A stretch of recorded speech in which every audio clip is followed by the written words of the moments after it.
Salut à tous, aujourd'hui je vais vous montrer comment on fait pour s'assurer que nos rendez-vous générés par cold email ou par prospection soient 100% qualifiés. Ça nous est tous déjà arrivé d'envoyer des centaines d'emails ou de messages LinkedIn, enfin obtenir un rendez-vous, se préparer, être excité et finalement passer 45 minutes avec quelqu'un qui n'a ni les moyens de payer pour vos services, ni même l'envie ou la conviction que vos services vont être utiles pour son entreprise. Vous finissez par perdre du temps, c'est désagréable et donc aujourd'hui je vais vous montrer les techniques que l'on met en place chez Scale by Metrics pour nous-mêmes mais aussi pour nos clients pour s'assurer que les rendez-vous soient qualifiés. Alors tout d'abord, la première question qu'il faut se poser, c'est qu'est-ce qu'il se passe lorsqu'on envoie un cold email à un inconnu. Donc mettez-vous à la place de votre prospect. Vous recevez un email de quelqu'un que vous ne connaissez pas, la première chose que vous allez faire, c'est lire cet email. Lorsque vous allez lire l'email, eh bien il est important de se demander est-ce qu'on est en train de parler des problématiques de notre interlocuteur et est-ce qu'on est clair sur nos intentions. Donc si vous cherchez à obtenir des rendez-vous juste pour avoir des rendez-vous, que vous n'êtes pas clair sur vos intentions, que vous n'expliquez pas exactement qu'est-ce que vous avez à apporter à votre prospect, eh bien vous risquez d'obtenir des rendez-vous avec des personnes qui n'en ont rien à faire ou qui se sont complètement trompées sur ce que vous avez à offrir ou quelle est la nature de votre service. La deuxième chose, c'est qu'une fois qu'on a lu l'email d'un inconnu, qu'est-ce qu'on fait en général? On copie-colle le nom de domaine, donc le site internet associé à l'email de la personne pour voir, ok, est-ce que cette entreprise est sérieuse? Est-ce que je connais cette entreprise? À quoi ressemble leur site internet? Etc. etc. Donc moi, personnellement, j'ai vu une augmentation de notre taux de prise de rendez-vous, mais aussi de la qualité de la prise de rendez-vous via email depuis qu'on a implémenté ces trois choses sur notre site internet. Le premier, c'est ce qu'on appelle un VSL. Donc un VSL, c'est une Video Sales Letter en anglais. Donc c'est tout simplement une vidéo en train d'expliquer quels sont les services que l'on propose, pour qui ils sont et ce que la personne a à gagner en prenant un rendez-vous avec votre équipe. Donc c'est ce qu'on implémente pour nos clients. Si c'est quelque chose qui vous intéresse, laissez-moi savoir dans les commentaires. Vous pouvez aussi aller directement sur notre site internet scalebymetrics.com pour avoir une idée, une image en regardant notre vidéo de ce qui fonctionne sur le marché aujourd'hui. Dans un second temps, ajouter des études de cas à votre site internet. Donc de nombreuses entreprises le font déjà, mais avoir des études de cas chiffrées, peut-être même des vidéos avec des interviews ou bien des témoignages de vos clients qui ont déjà travaillé avec vous et qui ont obtenu de bons résultats. Et dans un troisième temps, un bon copywriting qui va toucher tous les points clés pour vos prospects, pour leur donner envie de prendre rendez-vous avec vous. Mais ce n'est pas tout. Une fois que la personne a lu l'email et a regardé votre site internet, en général, ce qu'elle fait, c'est taper votre nom sur Google et aller chercher des informations de plus sur vous-même. Donc par exemple, lorsque l'on tape le nom et le prénom d'une personne sur Google, en général, c'est le LinkedIn profile qui sort en premier. C'est donc hyper important d'avoir un profil LinkedIn suroptimisé. Donc c'est-à-dire avoir une bonne bannière, avoir un titre sur votre profil LinkedIn qui fait du sens, avoir une belle photo de profil qui soit pas trop sérieuse mais en même temps pas trop casual et finalement avoir une description et un appel à l'action qui fait du sens pour vos prospects. Une fois que la personne a visité votre page LinkedIn, a visité votre site internet et a lu votre email, eh bien si en plus de ça sur votre page LinkedIn, sur votre compte Twitter ou sur votre chaîne YouTube, vous avez ce qu'on appelle des sales assets, eh bien ça va augmenter vos chances d'obtenir des rendez-vous avec des personnes qualifiées. Donc des sales assets, c'est tout simplement du contenu vidéo ou texte dans lequel vous allez donner de la valeur, donner des instructions à vos prospects pour leur permettre d'obtenir des premiers résultats gratuitement sans utiliser vos services. Donc c'est typiquement une vidéo telle que celle-ci que vous êtes en train de regarder sur YouTube ou bien un post LinkedIn que vous allez lire sur mon profil. Donc une fois que la personne a fait ses recherches sur vous et qu'elle voit que vous donnez de la valeur, que vous donnez du contenu et que vous êtes présent sur internet, eh bien vous allez augmenter votre crédibilité et donc augmenter vos chances d'obtenir des rendez-vous avec des personnes qualifiées et non pas des personnes désespérées. Les deux derniers points qui sont hyper importants que je vois être négligés beaucoup trop souvent par nos clients, ce sont d'abord le questionnaire Calendly. Donc peut-être que vous utilisez Calendly ou un autre software pour prendre des rendez-vous avec vos prospects, mais dans Calendly, vous avez l'option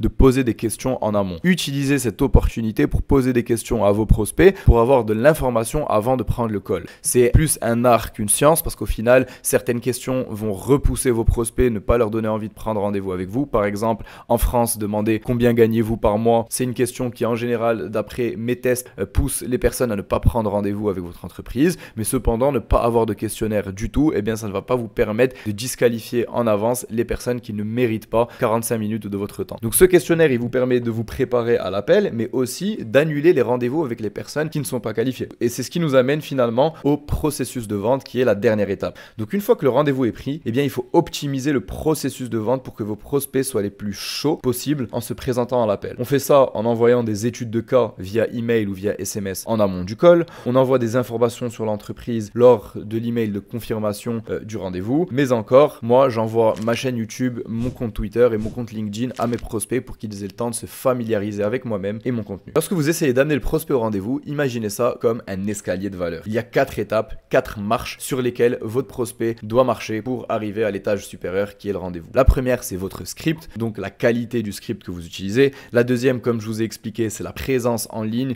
Donc, est-ce que vous avez un compte YouTube? Est-ce que vous avez un compte LinkedIn? Est-ce que vous produisez du contenu? La troisième, c'est la crédibilité. Donc, c'est utiliser votre chaîne YouTube, des sales assets et envoyer tous ces sales assets via email ou via SMS en amont de votre call. Et finalement, c'est votre offre. Eh bien, vous avez beau avoir de la présence en ligne, de la crédibilité et un super script. Si vous vendez quelque chose que vos prospects ou vos clients ne veulent pas ou n'ont pas besoin de payer pour obtenir ce résultat, eh bien, vous n'allez jamais avoir de bons résultats. Donc, posez-vous toujours la question, est-ce que mon offre est optimisée? Est-ce que mon offre est bonne sur mon marché cible? Très rapidement, si tu as une entreprise B2B, ça peut être un SaaS, une agence ou n'importe quelle boîte B2B, on te garantit au minimum 10 rendez-vous qualifiés en 30 jours où tu ne payes pas un seul centime. Je t'ai laissé un lien dans la description, scalebymetrics.com, réserve ton appel, on te voit de l'autre côté. Je te laisse retourner à ta vidéo, à très vite. Donc touchons rapidement le point du script. Donc un script, pour qu'il convertisse, il y a 4 piliers hyper importants. Le premier, c'est avoir un script court. Bien, si vous dépassez 30 à 40 secondes de temps de lecture, c'est que votre script est trop long. Il y a des outils sur internet qui vous permettent de copier-coller votre script et avoir en retour un temps de lecture moyen. Eh bien, je vous recommande de faire une recherche Google et d'introduire vos scripts dans ces outils-là. Vos prospects, eux, n'ont pas de temps à perdre. Donc, si jamais votre script est trop long, je vous garantis que vous n'aurez pas de bons résultats. Le second pilier, c'est parler du prospect d'abord. Arrêtez avec les je, nous, on. Vous parlez tout le temps de vous lorsque vous envoyez un email. Pourtant, cet email, il cherche à susciter de l'intérêt chez votre prospect. Donc, le plus important, c'est d'utiliser vous ou bien tu si vous voulez avoir une approche plus familière le plus souvent possible dans vos scripts. Troisièmement, eh bien, un appel à l'action claire. Vous pouvez avoir le meilleur script au monde si vous ne demandez pas à la personne de prendre rendez-vous, eh bien, elle risque de ne jamais le faire. Et finalement, proposition de valeur claire. Si la personne ne comprend pas ce que vous vendez, elle ne sera pas qualifiée lors de votre rendez-vous. Donc encore une fois,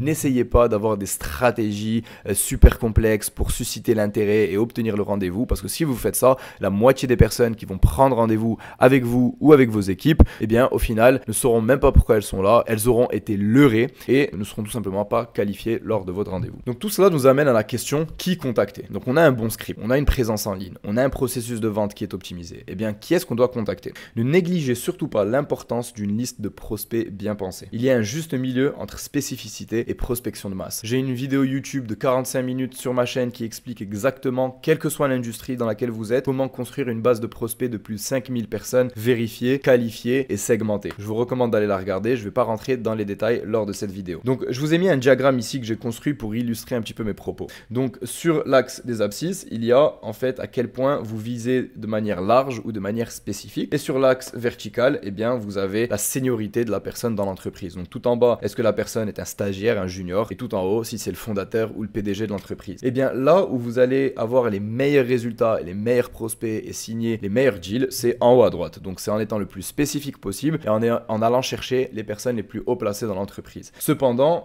vous n'allez pas pouvoir construire une base de prospects de milliers et milliers de personnes dans cette catégorie-là. Donc c'est là où je vous recommande de commencer, c'est là où vous devez mettre le maximum d'efforts, mais cependant, vous devez aussi aller chercher un marché un petit peu plus large pour vous permettre d'obtenir plus de rendez-vous et avoir un flow de deals et une pipeline plus remplie. Donc pour cela, si j'étais vous, j'irais chercher toujours dans le spécifique, donc une industrie dans laquelle vous avez de l'expérience et des cas clients, mais vous pouvez aller chercher en dessous du CEO ou du fondateur. Je vous dis pas bien entendu d'aller chercher un junior, mais vous pouvez aller chercher par exemple le directeur marketing, le directeur des ventes ou un assistant marketing, un content manager, un SEO manager. En bref, vous m'avez compris, il y a une multitude de job titles que vous pouvez aller chercher dans votre industrie, chez vos prospects pour augmenter le nombre de personnes dans votre liste de prospects. Ce qu'il ne faut surtout pas faire en 2023, c'est aller chercher super large. Donc quel que soit le job title que vous cherchez à contacter, ça peut être le fondateur, le PDG, le Chief Marketing Officer. Si vous allez chercher trop large et que vous n'utilisez pas en fait vos études de cas et vos spécificités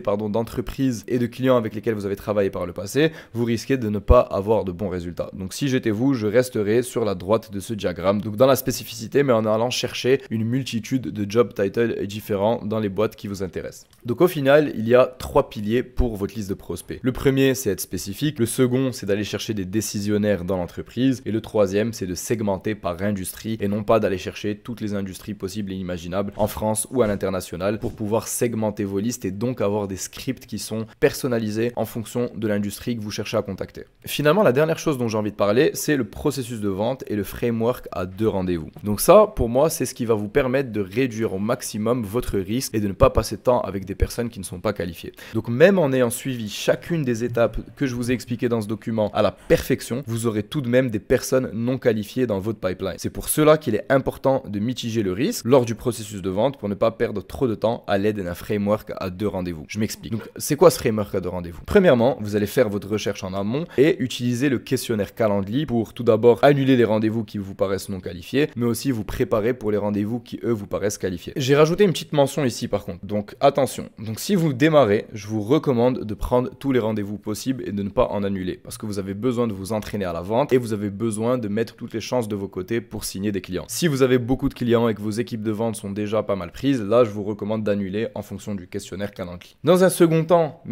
utilisez en fait la version payante du compte Calendly pour avoir accès à ce qu'on appelle les séquences de rappels via email et SMS. Donc vos prospects pourront recevoir des rappels en amont de votre rendez-vous. Ceci augmente considérablement votre show-up rate. Donc le show-up rate, c'est tout simplement le taux de personnes qui ont pris rendez-vous et qui vont actuellement se présenter au rendez-vous. Ce qui nous amène au framework de rendez-vous. Donc vous allez tout d'abord prendre un premier rendez-vous avec vos prospects qu'on appelle l'appel découverte. Donc son premier rendez-vous découverte dure 15 à 30 minutes en fonction de votre offre et va vous permettre de poser les bonnes questions pour disqualifier les mauvais prospects. Donc ceci va vous permettre d'éviter un investissement de temps et de ressources pour tout simplement faire des propositions ou des audits gratuits en fonction de votre stratégie avec des prospects qui ne sont pas qualifiés, mais aussi limiter la durée du premier rendez-vous pour les personnes qui ne sont pas qualifiées. Donc ceci va vous permettre tout simplement de ne pas perdre de temps, mais aussi d'augmenter votre taux de conversion parce que vous allez augmenter votre trust, donc la croyance que ces personnes ont en vous, tout simplement parce que vous allez augmenter la familiarité qu'ils ont avec vous. Je m'explique. Si jamais vous prenez un rendez-vous avec quelqu'un de 30 minutes que vous ne connaissez pas, qui vous a envoyé un email, et à la fin de ce rendez-vous, il vous demande 5 000 € pour ses services. Même si ces services ont l'air géniaux, qu'il a les meilleurs case studies du monde, vous risquez de ne pas lui faire confiance. Donc splitter votre processus de vente en 2 rendez-vous va vous permettre d'augmenter la familiarité avec cette personne, de lui donner plus de temps de réflexion et donc ultimement avoir plus de facilité à dire oui pour signer un contrat et vous payer pour vos services.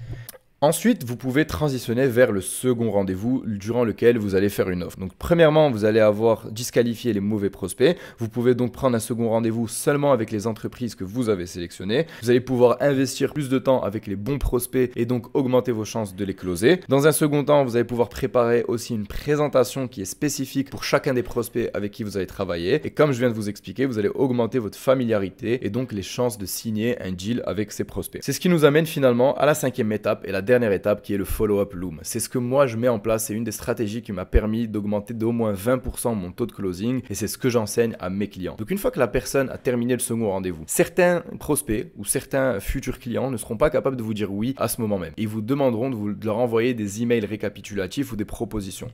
Si vous envoyez simplement le PDF de votre présentation via email avec un petit récap, eh bien vous n'allez pas vous démarquer de votre compétition et ultimement vous risquez de perdre certains deals. Donc moi ce que je recommande c'est d'envoyer une proposition détaillée sur Notion, donc Notion ou sur votre site internet. Moi je crée des pages spécifiques sur mon site internet qui en fait ne sont pas listées sur le site. J'envoie le lien à mon prospect via email, ça lui permet d'avoir une page complètement construite en son nom. Donc ça augmente encore une fois ma crédibilité et ça montre que j'ai mis du travail en amont de signer ce deal avec ce client et donc vraiment ça me place sur on va dire un piédestal en comparaison avec mes compétiteurs sur le marché. Mais aussi je filme une vidéo à l'aide de l'outil Loom, c'est un outil gratuit que vous pouvez chercher sur internet, une vidéo de 3 minutes qui explique la proposition en détail. On sait à quel point les gens aujourd'hui n'ont plus de temps, ils n'ont pas envie de lire une proposition à n'en plus finir ou lire des contrats. Donc moi j'ajoute une vidéo de moi interactive telle que celle-ci, lors de laquelle je passe en revue la proposition que je leur ai envoyée, ce qui a considérablement augmenté mon taux de closing. Et finalement,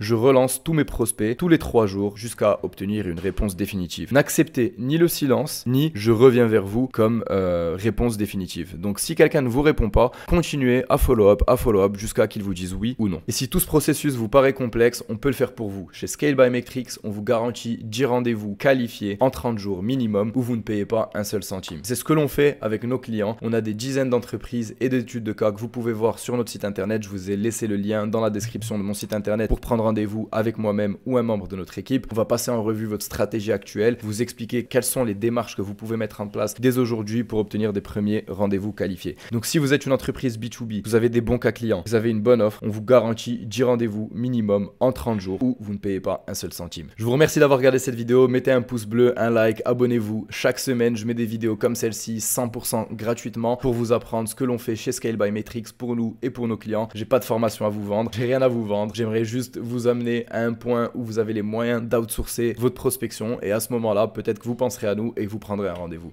À très vite.